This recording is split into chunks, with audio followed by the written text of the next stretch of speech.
Ela estava terminando de fechar a mala quando eu entrei no quarto. 3 dias em Campos do Jordão com as amigas, ela tinha me dito. Spa, vinho, fofoca, descanso. Eu não desconfiava de nada. Quer dizer, não desconfiava até ver aquela notificação piscar no celular dela enquanto ela estava no banheiro, escolhendo qual perfume levar na nécessaire. Mal posso esperar para te ver, meu amor. Já reservei o chalé. Trouxe champanhe francês para a gente comemorar nossos 2 anos. O nome do contato era Dri Trabalho, mas a foto do perfil, que apareceu por meio segundo antes da tela apagar, era de um homem de cabelo grisalho e sorriso convencido. E o WhatsApp Business dele tinha um detalhe que ela não percebeu que eu vi. O nome completo na bio. Anderson Oliveira, engenheiro civil. Quando ela saiu do banheiro, sorrindo aquele sorriso que eu achava que era só meu, me dando um beijo na testa e dizendo que ia sentir muita saudade desses 3 dias longe, eu apenas sorri de volta. Deixei ela terminar de arrumar a mala. Deixei ela conferir se tinha levado tudo. Deixei ela se olhar no espelho uma última vez, ajeitando o cabelo, passando gloss nos lábios, se preparando não para um spa com amigas, mas para comemorar 2 anos de caso com outro homem. Ela pegou a mala, jogou a bolsa Louis Vuitton no ombro, bolsa que eu tinha dado de presente de aniversário ano passado, e caminhou até a porta. Foi quando eu perguntei, com a voz mais calma e neutra que consegui produzir. Amor, só uma curiosidade. Qual das suas amigas se chama Anderson? O sorriso dela congelou no rosto, como se alguém tivesse apertado um botão de pausa. A mão dela apertou a alça da mala com tanta força que os nós dos dedos ficaram brancos.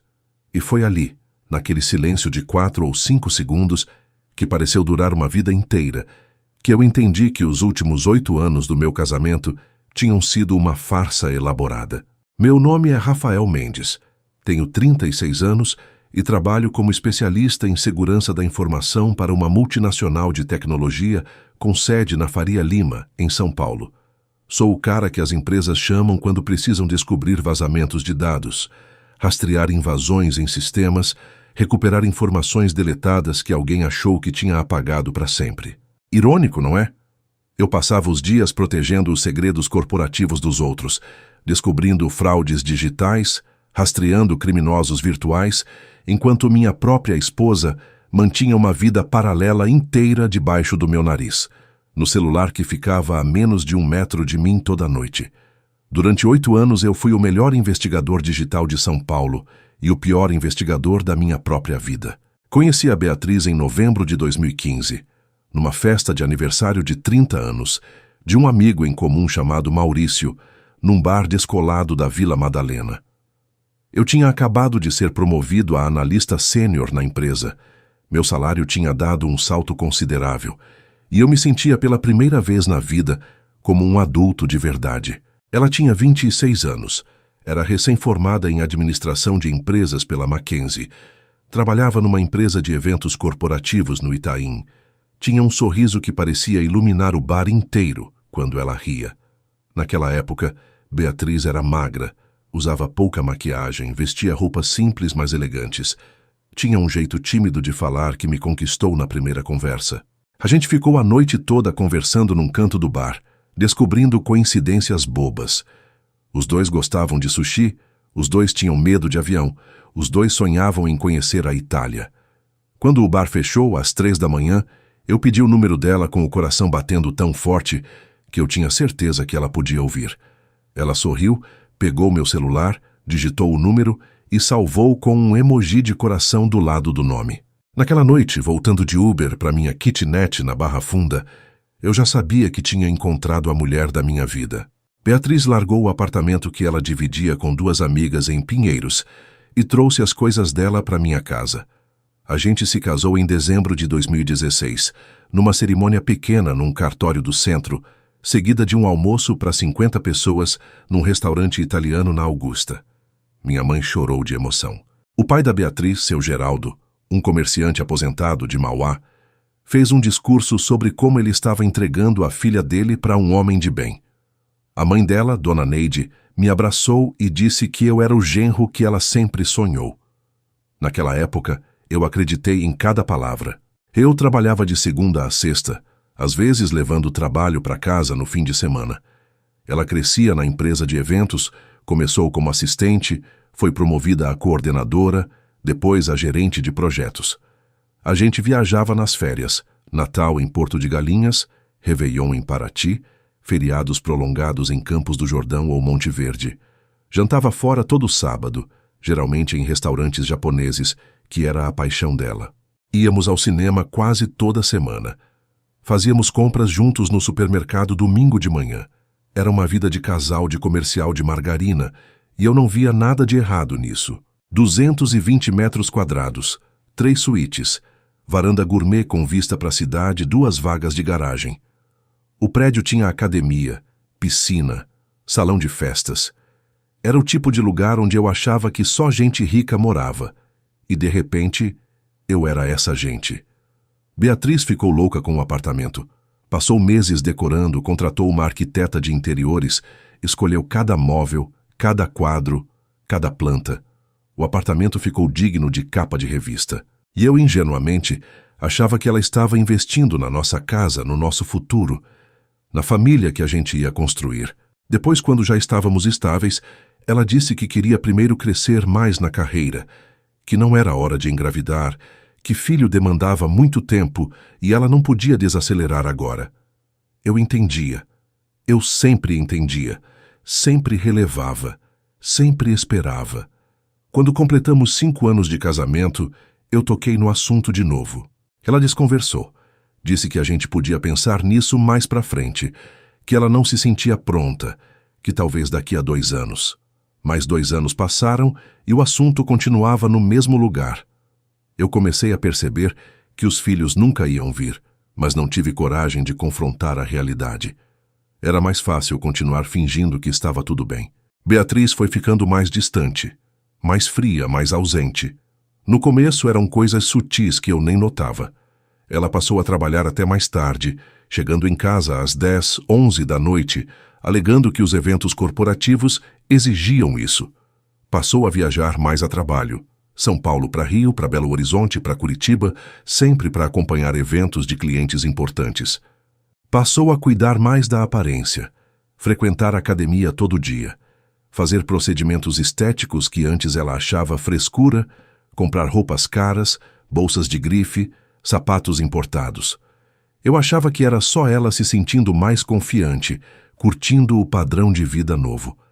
Não me passava pela cabeça que ela estava se arrumando para outro homem. Dona Helena tem 72 anos. É viúva há 8. Mora sozinha num apartamento em Santo André, onde eu cresci. E tem aquele instinto materno que parece enxergar através das paredes. Num almoço de domingo na casa dela, enquanto Beatriz estava no banheiro retocando a maquiagem, minha mãe me puxou para o canto da cozinha, segurou minha mão e disse baixinho: "Filho, me desculpa me meter, mas eu preciso falar. Essa mulher não te olha mais do mesmo jeito. O sorriso dela quando ela fala com você é diferente do sorriso dela quando ela olha para o celular. Presta atenção. Cuidado." Eu fiquei bravo. Defendi a Beatriz com unhas e dentes. Disse que minha mãe estava vendo coisa onde não tinha, que o casamento estava ótimo, que era só estresse de trabalho. Minha mãe não discutiu, só balançou a cabeça devagar e disse: "Tá bom, filho, espero que eu esteja errada." Ela não estava. Nas mensagens que ela digitava sorrindo, aquele sorriso bobo de quem está conversando com alguém especial, mas que nunca eram para mim porque ela não me mandava mensagem há meses. Nos perfumes novos que apareciam na penteadeira, caros, importados, de marcas que eu nunca tinha ouvido falar. Nas roupas íntimas novas que ela comprava, mas que eu nunca via ela usando, pelo menos não para mim. Nas idas à academia, que agora eram todo dia, às vezes 2 vezes por dia, e ela voltava com o cabelo molhado de banho, cheirando a shampoo diferente do que a gente tinha em casa. Inventava explicações inocentes. O celular virado? Ela estava evitando distração. As ligações em particular. Clientes chatos que ela não queria que eu ouvisse. Os perfumes novos? Ela estava se cuidando mais e isso era bom. A academia obsessiva? Saúde em primeiro lugar. Eu era um gênio em me enganar. Era uma quinta-feira. Eu tinha chegado mais cedo do trabalho porque estava com dor de cabeça. Beatriz tinha avisado que ia ter uma reunião com o cliente e chegaria tarde. Eu tomei um remédio, deitei no sofá, coloquei um documentário na TV e cochilei. Acordei umas 11 da noite com o barulho dela chegando. Ela foi direto para o banheiro tomar banho, sem nem me cumprimentar direito, só um "Oi, amor" de passagem. O celular dela ficou em cima da mesinha de centro, a menos de meio metro de mim, e tocou. "Hoje foi difícil ficar longe de você. Amanhã a gente se vê. Sonha comigo." O celular bloqueou a tela. Eu fiquei paralisado no sofá, com o coração disparado, as mãos suando, um zumbido nos ouvidos. Aquilo não era mensagem de amiga. Aquilo não era linguagem de trabalho. Aquilo era acaso. Mas alguma coisa me segurou. Talvez fosse o profissional em mim, aquele que trabalha com investigação e sabe que a acusação prematura sem provas concretas só dá munição para o outro lado. Talvez fosse medo de estar errado, de ter interpretado mal, de destruir meu casamento por causa de uma mensagem ambígua. Ou talvez, no fundo, eu soubesse que não era ambígua coisa nenhuma e só precisava de tempo para processar a devastação que estava por vir. Quando Beatriz saiu do banheiro, enrolada na toalha, eu fingi que ainda estava cochilando. Ela pegou o celular, conferiu as mensagens, sorriu de leve, aquele sorriso que eu agora reconhecia, e foi para o quarto se trocar. Eu fiquei no sofá mais uma hora, processando. Depois fui para o quarto, deitei do lado dela, que já estava dormindo ou fingindo dormir, e passei a noite inteira olhando para o teto, montando um plano. No dia seguinte, agi normalmente. Café da manhã, beijo de despedida, "Tenha um bom dia, amor." Ela saiu para trabalho. Eu fui para o meu escritório. Mas em vez de focar nos relatórios de segurança que eu tinha para fazer, passei o dia pesquisando. Primeiro, tentei descobrir quem era Dri Trabalho. O nome podia ser diminutivo de Adriana, Andressa, Andréia. Ou podia ser abreviação de Anderson. Entrei no LinkedIn e procurei todos os contatos profissionais da Beatriz. Fornecedores, clientes, parceiros de eventos. Achei 3 Andersons. Um era fotógrafo de casamentos, outro era DJ. E o terceiro era Anderson Oliveira, diretor comercial de uma construtora média, que fazia eventos corporativos com a empresa da Beatriz. A foto dele no LinkedIn era de um homem de 40 e poucos anos, cabelo grisalho nas têmporas, sorriso de comercial de banco, aquele tipo que parece ter nascido para usar terno. Usava a mesma combinação para tudo desde que eu a conheci. 2457, a data de nascimento da mãe dela. Funcionou. Entrei no WhatsApp com o coração na garganta. Procurei o contato Dri Trabalho e encontrei. Começava em março de 2022, num tom profissional. Reuniões, orçamentos, eventos. Depois foi ficando mais pessoal. Elogios, piadas internas, bom dia e boa noite diários. Em julho de 2022, a primeira mensagem claramente romântica. "Hoje foi especial. Você é especial. Não consigo parar de pensar em você." A resposta dela: "Também não paro de pensar em você." Isso é loucura, né? Mas é uma loucura boa. A partir dali, escalou rapidamente. Fotos íntimas, declarações de amor, planos de encontros em motéis, hotéis, no apartamento dele em Alphaville, quando a esposa dele viajava. Sim, ele também era casado. Mensagens de saudade, de desejo, de cumplicidade. Ele a chamava de minha princesa, amor da minha vida, mulher dos meus sonhos. Ela o chamava de meu amor, meu homem, a melhor coisa que aconteceu na minha vida. Enquanto eu chegava do trabalho achando que tinha uma esposa me esperando, ela estava trocando mensagens com o amante. Enquanto eu planejava nossas férias, ela planejava encontros escondidos. Enquanto eu pensava em filhos, ela pensava em futuro com outro homem. Nas mensagens mais recentes, eles discutiam o futuro. O Anderson dizia que estava se separando da esposa, que queria ficar com a Beatriz para sempre, que ela era o amor da vida dele. E ela respondia que também queria isso, mas precisava ser inteligente. Precisava esperar o momento certo para pedir o divórcio. Precisava sair do casamento bem, o que no vocabulário dela significava levar metade de tudo que eu tinha construído.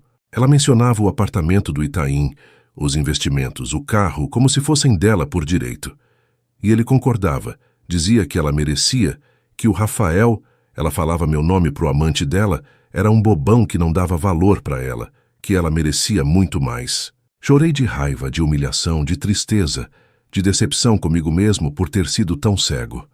8 anos de casamento, 8 anos de dedicação, de amor, de esforço, para descobrir que eu era só um provedor financeiro, uma escada para ela subir até o próximo degrau quando achasse conveniente. A raiva começou a se transformar em outra coisa: determinação, frieza, cálculo. Ela achava que eu era um bobão? Ela ia descobrir que eu era qualquer coisa menos isso. Ela queria metade do meu patrimônio? Ela ia sair desse casamento sem nada. Ela pensava que podia me enganar por 2 anos e escapar impune. Eu ia mostrar para ela o que acontece quando você tenta passar a perna num especialista em segurança da informação. No dia seguinte, marquei uma reunião com o Ricardo, meu melhor amigo desde os tempos de faculdade na USP, e atualmente um dos melhores advogados de família de São Paulo. O escritório dele fica na Paulista, num prédio comercial perto do MASP. Cheguei lá às 7 da manhã, antes do horário oficial, porque não queria correr o risco de cruzar com algum conhecido. Ricardo me recebeu com café e preocupação no olhar. Ele me conhece bem demais para não perceber que tinha algo muito errado.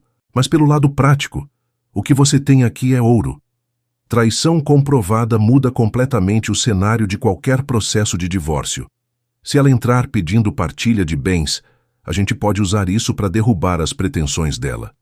No mínimo, ela perde qualquer chance de ficar com bens que foram adquiridos antes do casamento, ou com herança. E dependendo do juiz, ela pode até ter que indenizar você por danos morais. Eu precisava de documentação técnica que comprovasse a autenticidade. Segundo, eu precisava proteger meu patrimônio sem levantar suspeitas. Terceiro, eu precisava do timing certo para agir. Fazia janta quando ela chegava tarde, perguntava sobre o dia dela, via série junto no sofá, fazia amor quando ela queria. E sim, ela ainda queria, o que me dava nojo de mim mesmo, mas era necessário para não levantar suspeitas. Por dentro, eu era uma máquina de coleta de dados. O programa espelhava tudo num servidor seguro que só eu tinha acesso. Mensagens, fotos, localizações de GPS, histórico de ligações. Cada vez que ela mandava um "te amo" para o Anderson, eu recebia uma cópia em tempo real. Cada vez que ela marcava um encontro, eu sabia exatamente onde e quando seria. Também coloquei um rastreador GPS no carro dela, um dispositivo pequeno, do tamanho de uma caixa de fósforos, escondido embaixo do painel traseiro. Profissionalmente, eu conheço esses equipamentos bem. A empresa usa para rastrear veículos de funcionários em campo. Consegui um emprestado alegando que era para testar uma nova versão do software. Dinheiro que ela tirava do orçamento doméstico. Ela dizia que era para supermercado ou farmácia, e desviava para essa conta paralela. Em 1 ano e meio, ela tinha acumulado quase R$90 mil. R$90 mil do meu suor, que ela estava guardando para começar a vida nova com o amante. Tirei extrato de tudo, documentei cada centavo. Quando ela anunciou o fim de semana com as amigas no spa, eu já sabia que era mentira. As mensagens mostravam que o Anderson tinha alugado um chalé de luxo num condomínio fechado para comemorar os 2 anos de relacionamento. Tinha planejado jantar romântico, champanhe francês, passeio de balão. 2 anos de traição mereciam celebração, aparentemente. Ela ia passar o fim de semana com o amante, enquanto eu ficava em casa, achando que ela estava fazendo hidromassagem com as amigas. A raiva que eu senti naquele momento era de outro planeta. Dei o beijo de despedida, desejei boa viagem, disse que ia sentir saudade. E quando ela já estava na porta com a mala na mão, eu deixei escapar a pergunta. Amor, só uma curiosidade. Qual das suas amigas se chama Anderson? Anderson? Que Anderson? Do que você está falando? A voz dela saiu esganiçada, uma oitava acima do normal. Eu mantive a expressão neutra. Nada, amor. Esquece. Devo ter confundido com outra coisa. Boa viagem. Manda beijo para as meninas. Ela ficou me olhando por uns 5 segundos intermináveis, tentando decidir se eu sabia de algo ou se era só coincidência absurda. Eu sustentei o olhar. Ela forçou um sorriso, disse, "Te amo, tchau", e saiu praticamente correndo para o elevador. Primeiro, fui a um cartório de notas no centro de São Paulo e registrei uma ata notarial com todas as provas. O tabelião certificou a autenticidade dos documentos digitais, dos prints de mensagem, das fotos, dos relatórios de localização do GPS, tudo com carimbo, assinatura e fé pública. Isso blindava as evidências contra qualquer alegação futura de falsificação. O apartamento do Itaim estava no meu nome, comprado 3 anos antes do casamento, com dinheiro de herança da minha avó paterna e quitado integralmente. Pelo regime de comunhão parcial que a gente tinha adotado, ela não tinha direito a nada daquilo. Os 2 carros, um Audi A4 para mim e uma BMW X1 para ela, estavam financiados em nome dela, porque ela tinha insistido nisso para construir histórico de crédito. Problema dela. O único bem que a gente tinha comprado junto era a casa de praia em Ubatuba. Uma casinha simples de 3 quartos que a gente usava no Ano Novo. Essa eu ia ter que dividir, mas era um preço pequeno. Tecnicamente, eram bens de comunhão parcial e ela poderia ter direito à parte do que foi adquirido durante o casamento, mas eu ia alegar que foram comprados com recursos de herança. E mesmo que eu perdesse parte disso, era melhor do que ela ficar com metade de tudo.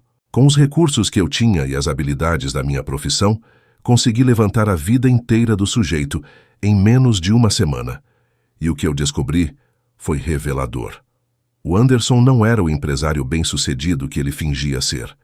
A construtora dele, a Oliveira em Mendonça Empreendimentos, estava afundada em dívidas. Tinha 13 processos trabalhistas em andamento, com reclamações de funcionários que não receberam rescisão. Tinha 2 inquéritos por sonegação fiscal, com a Receita Federal investigando notas frias e lavagem de dinheiro. Tinha dívidas com fornecedores que passavam de 3 milhões de reais. O patrimônio pessoal dele, o apartamento em Alphaville, os carros de luxo, estava todo alienado fiduciariamente, ou seja, pertencia aos bancos e podia ser tomado a qualquer momento.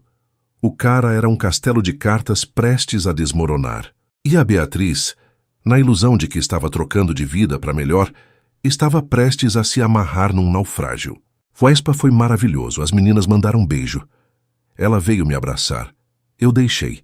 Deixei ela me beijar, me apertar, me contar sobre as massagens relaxantes e os vinhos deliciosos e as conversas divertidas com as amigas que não existiam. Deixei ela mentir olhando nos meus olhos, sem um pingo de remorso, sem uma sombra de culpa. E quando ela terminou a performance, eu disse: "Senta, Beatriz. A gente precisa conversar." "Conversar sobre o quê?" Eu apontei para o envelope na mesa. "Abre." Ela me olhou desconfiada, mas abriu. Vi a cor sumir do rosto dela conforme ela ia passando as páginas. Os prints das mensagens, as fotos do casal no chalé, tiradas por um detetive particular que eu tinha contratado para documentar o fim de semana. Os relatórios do GPS mostrando que ela nunca tinha pisado em nenhum spa. Só no condomínio de chalés, onde o Anderson tinha a reserva. O extrato da conta do Nubank com os 90 mil desviados. E no final os documentos sobre a situação financeira do amante dela, as dívidas, os processos, os inquéritos. Tá tudo documentado, registrado em cartório, pronto para ser apresentado num processo judicial. Então não tenta me explicar nada, porque não existe explicação que justifique isso. É você que eu amo, sempre foi você. Eu quase ri, quase. Beatriz, eu li as mensagens, todas. Você disse para ele que eu era um bobão que não dá valor para você. Você disse que ele era o amor da sua vida. Você planejou comemorar 2 anos de caso enquanto eu achava que você estava num spa. Não me trata como idiota mais uma vez. Você invadiu minha privacidade. Você leu minhas mensagens, me rastreou, contratou o detetive. Isso é crime. Meu advogado vai acabar com você. Eu deixei ela gritar. Quando ela parou para respirar, respondi calmamente: "Pode tentar. Mas antes de gastar dinheiro com advogado, dá uma olhada na última parte do dossiê. A situação financeira do seu namorado. Ele está falido, Beatriz. Falido e prestes a ser preso por sonegação. Você largou um casamento estável para se amarrar num cara que daqui a 6 meses não vai ter onde cair morto. Ela ficaria com o carro no nome dela e as dívidas correspondentes. Eu ficaria com o apartamento do Itaim, que sempre foi meu. A casa de Ubatuba seria vendida e o valor dividido meio a meio. Ela devolveria os 90 mil desviados, corrigidos pela Selic. E não haveria pensão de nenhum dos lados. Se ela aceitasse, tudo seria rápido e discreto. Se não aceitasse, eu entraria com processo litigioso. Apresentaria todas as provas de traição e ela sairia do casamento exposta publicamente e sem direito a nada. Os meses seguintes foram os mais difíceis da minha vida. A raiva foi passando e dando lugar a uma tristeza profunda, um vazio que parecia não ter fim. Eu tinha perdido não só um casamento, mas a versão de mim mesmo que acreditava em amor, em confiança, em futuro. Comecei a fazer terapia, 2 vezes por semana com uma psicóloga nos Jardins que uma colega de trabalho indicou. Foi duro. Revivi cada momento, cada sinal que eu ignorei, cada mentira que eu engoli. Mas aos poucos fui entendendo que a culpa não era minha. Eu não errei em confiar. Ela errou em trair. Cores diferentes, estilo diferente, energia diferente. Quando a reforma terminou 3 meses depois, eu entrei num apartamento que era só meu, que não tinha fantasmas, que não tinha memórias. Aos poucos a vida foi voltando. Diferente, menor, mais solitária. Mas minha. A empresa dele tinha sido fechada. Os bens bloqueados, as contas congeladas. Na imagem ele aparecia sendo conduzido por agentes federais, de algema, a cara de empresário bem-sucedido, substituída pelo desespero de quem viu a vida desmoronar. O apartamento onde eu estava morando era dele. Fui despejada. Não tenho para onde ir. Por favor. Pelos 8 anos que a gente viveu junto. Por favor. Ela teve que voltar para a casa da mãe em Mauá. Dona Neide mora num apartamento de 2 quartos, num conjunto habitacional antigo, sem elevador, no 4º andar. Beatriz, que há poucos meses morava numa cobertura no Itaim e passava os fins de semana em chalés de luxo, agora dividia um quarto apertado com a mãe e o cachorro. O carro dela foi retomado pelo banco depois de 3 parcelas atrasadas. Os cartões de crédito foram cancelados por falta de pagamento.